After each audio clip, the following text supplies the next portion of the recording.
Сәлеметсіңдер ме, балалар? Бүгін біз 40-шы сабақпен танысамыз. Зат алмасу деген не? Зат алмасу тірі ағзада жүретін барлық химиялық үдерістер. Ағзаға заттар кіреді, өңделеді, керексіздері сыртқа шығарылады. Өсімдіктерде зат алмасу.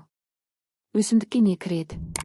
Су, минерал тұздар, көмір қышқыл газы, кал. Өсімдікте не түзіледі? Органикалық заттар, қорек, оттегі, ау. Қалай түзіледі? Фотосинтез арқылы күн сәулесі қажет. Өсімдік нені бөледі? Оттегі, су буы, көмір қышқыл газы, тыныс алу кезінде. Тәжірибе нәтижесі. Полиэтилен үлдірді қолыңа орап бірнеше минуттан кейін шешкенде. Үлдірдің ішкі бетінде су тамшылары пайда болады. Бұл не? Бұл тер. Тердің құрамында су, тұздар, ағзадағы қажетсіз заттар болады. Неліктен бұлай болды? Қолды үлдірмен жапқанда ауа кірмейді. Тер буланып кете алмайды.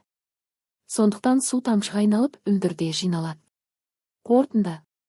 Тері зат алмасу қалдықтарын шығаратын мүше. Ағза артық суды және зиянды заттарды тері арқылы шығарады. Бұл бөліп шығару үдерісі. Бұл тәжірибе нені дәлелдеді? Бұл тәжірибе тері бөліп шығару мүшесі екенін дәлелдеді. Яғни тері арқылы ағзадан қажетсіз заттар сыртқа шығады. Полиэтилен ішінде жиналған су соның айғағы. Тері арқылы қандай заттар шығады? Тердің құрамында су ең көп бөлігі, минерал тұздар, зиянды қалдық заттар аз мөлшерде. Теріге күтім жасау үшін тазалық ережелері.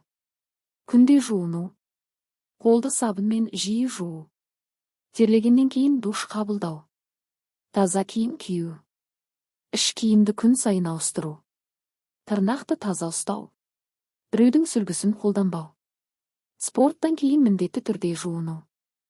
Буклет тақырыбы. Адамның бөліп шығару жүйесі. Тері бөліп шығару жүйесіндегі маңызды мүше. Бөліп шығару жүйесі деген не? Бөліп шығару жүйесі ағзадағы артық және зиянды заттарды сыртқа шығаратын жүйе. Егер бұл жүйе жұмыс істемесе, ағза уланып қалады. Бұл жүйеге қатысатын мүшелер: өкпе, бүйрек, тері, ішек. Терінің бөліп шығару қызметі. Тері тек қорғайтын қабат емес, ол маңызды бөліп шығару мүшесі. Тері арқылы не шығады? Су, тұздар, зиянды қалдықтар.